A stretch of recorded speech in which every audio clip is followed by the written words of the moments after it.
तो नमस्कार दोस्तों, आज के हम इस वीडियो में बात करेंगे एक केस के बारे में जिसका नाम है वासुदेव बनाम पेप्सू राज, जो कि आईपीसी की सेक्शन 86 से रिलेटेड है, जो कि अब बीएनएस की सेक्शन 24 में है।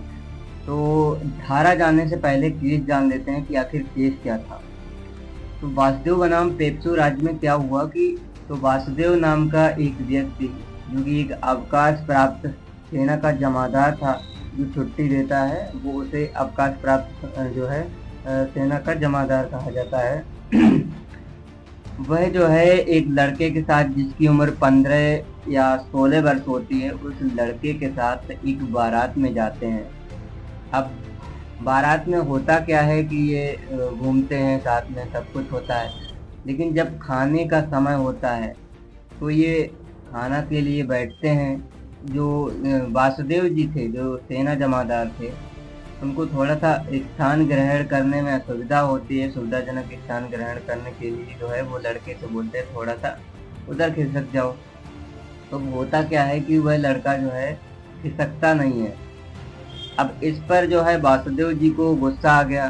वासुदेव जी ने क्या किया कि वासुदेव जी ने अपने कमर से अपनी जो पिस्तौल होती है वो पिस्तौल निकाली और उस लड़के के पेट में एक गोली चला दी, जिससे कि उस लड़के की वहीं पर मौत हो गई। क्योंकि वासुदेव जो थे अपील करता, वो उस समय नशे में थे। अब प्रश्न यह था कि यह मामला संहिता की धारा 302 या 304 के अंतर्गत आएगा। तो सुप्रीम कोर्ट ने अभियुक्त को हत्या के लिए दोषी ठहराते हुए क्या कहा, मैं आपको बता दूं। तो सुप्रीम कोर्ट ने कहा, जहां तक ज्ञान का प्रश्न है, उन्मुक्त व्यक्ति को उसी ज्ञान से युक्त माना जाए जिससे कि एक सामान्य प्रज्ञा वाला युक्त होता है। मतलब सुप्रीम कोर्ट ने कहा, चाहे वह नशे की हालत में हो, लेकिन उसको ज्ञान तो था ही, तो ज्ञान उसी रूप में युक्त माना जाए जिस प्रकार एक सामान्य व्यक्ति के अंदर उसका ज्ञान होता है। मतलब ये कि उसको ज्ञान था कि इस कार्य से जो है उस सामने वाले व्यक्ति की मृत्यु कारित हो सकती है, इसका उसको पूर्ण रूप से ज्ञान था, ये सामान्य रूप में माना जाएगा।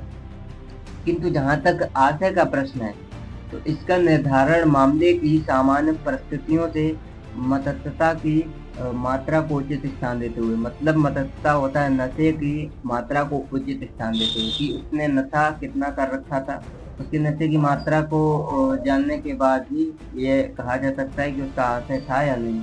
तो क्या तत्समय वह व्यक्ति अपना होश और हवास खो चुका था? तो मतलब उसने नशा की मात्रा कितनी थी, उसने कितना सेवन कर रखा था। तो सवाल ये है कि क्या वह उस नशे के कारण अपना होश और हवास खो चुका था? यदि ऐसा था तो उसके विरुद्ध आवश्यक आशय की प्रकल्पना नहीं की जाएगी। अगर वह नशे के कारण अपना होश और हवास खो चुका था तो ये हो सकता है कि उसका आशय नहीं था, तो उसके विरुद्ध आवश्यक आशय की प्रकल्पना नहीं की जाएगी।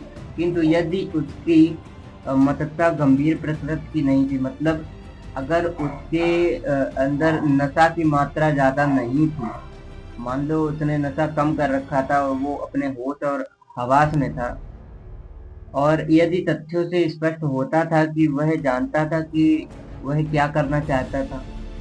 अगर तथ्य हैं, मान लो फैक्ट हैं, जो अगर उससे स्पष्ट होता है कि वह उसे पता है कि ऐसे कार्य से मृत्यु कारित हो जाएगी, तो इस सिद्धांत को लागू कर सकते हैं कि एक व्यक्ति अपने कृत्य या कृत्यों के स्वाभाविक परिणामों की इच्छा करता है। तो डॉक्टर एच.एस. गौड़ के अनुसार मतत्वता से संबंधित विधि इस प्रकार है। तो क्या किस प्रकार है, उन्होंने 4 पॉइंट बताए कि देखिए, पहला पॉइंट है अनैच्छिक मतता, मतलब अनैच्छिक नशा, उसके इच्छा के विरुद्ध नशा, अर्थात मतता यदि संबंधित व्यक्ति के ज्ञान के बिना, अगर उसको ज्ञान नहीं है कि उसने नशा कर रखा है या इच्छा के विरुद्ध कार्य की गई, तो यह एक बचाव होगी। मतलब उसको नहीं पता है किसी व्यक्ति के द्वारा उसकी इच्छा के विरुद्ध उसको नशा कराया जाता है, तो वह व्यक्ति इस अपराध से बच सकता है और यह एक बचाव होगा। नंबर 2, ऐच्छिक मतत्वता केवल आशय, मतलब जो इच्छा से नशा किया जाएगा केवल आशय के संबंध में ही बचाव होगा।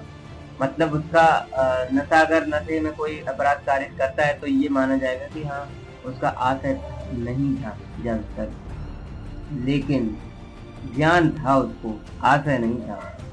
अतः उन प्रकरणों में जिनमें अपराध के पूर्ण होने के लिए आशय का होना आवश्यक है, ऐच्छिक मततापूर्ण बचाव है। ठीक है। नंबर 3 क्या बताया गया कि किंतु ऐच्छिक मतता उन अपराधों के लिए बचाव सिद्ध नहीं होती जिनमें आशय से अलग मात्र ज्ञान की उपस्थिति आवश्यक है। जिनमें ज्ञान है मतलब किंतु ऐच्छिक मतता, किंतु मतलब जो इच्छा से नशा किया गया है, उन अपराधों के लिए बचाव सिद्ध नहीं होती जिनमें आशय से अलग मात्र ज्ञान की उपस्थिति आवश्यक है। मतलब अगर उसका आशय नहीं है और ज्ञान है तो उसकी उपस्थिति में उसको कोई बचाव नहीं मिलेगा इस धारा के अंतर्गत। नंबर 4, यद्यपि ऐच्छिक मतता किसी भी प्रकरण में मात्र ज्ञान के लिए बचाव नहीं है, परंतु इसमें वह यथार्थ ज्ञान अंतर्हित नहीं है जिससे अवधारित आशय का निष्कर्ष निकल सके। तो ये 4 जो पॉइंट हैं डॉक्टर एच.एस. गौड़ के अनुसार बताए गए हैं। अब बात करते हैं कि मतस्तता की स्थिति। तो मतस्तता की स्थिति का अर्थ है कि वह मतस्तता जो एक व्यक्ति को अपने कार्य की प्रकृति को समझने में असमर्थ बना देती है, यह समझने में असमर्थ बना देती है कि जो कुछ वह कर रहा है या तो दोषपूर्ण है या विधि विरुद्ध है।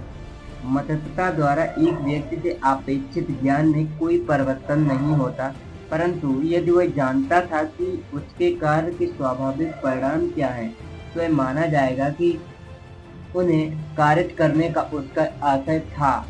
किंतु इस अवधारणा का खंडन इस तथ्य के द्वारा किया जा सकता है कि जिस समय उसने कार्य किया, उसका मस्तिष्क उसके द्वारा ग्रहित मदिरा से इस कदर प्रभावित था कि वह अपने विरुद्ध आरोपित प्रभार को अपराध में परिवर्तित करने हेतु आवश्यक आशय को सृजित करने में असमर्थ था। तो ये थी मतस्तता की स्थिति। और अब बात करते हैं जो धारा है, धारा बीएनएस की 24 और आईपीसी की 86 मतस्तता के बारे में, कि किसी व्यक्ति द्वारा जो मतस्तता में है किया गया अपराध जिसमें विशेष आशय या ज्ञान का होना अपेक्षित है, तो उसमें बताया गया कि उन दशाओं में जहां कोई किया गया कार्य अपराध नहीं होता जब तक कि वह किसी विशिष्ट ज्ञान या आशय से न किया गया हो।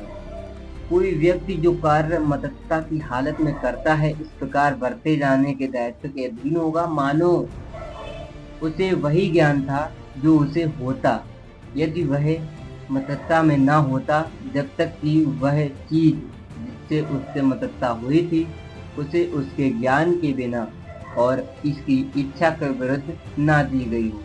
तो ये थी सेक्शन 24 की धारा और ये एक केस जो कि हमने आपको बताया।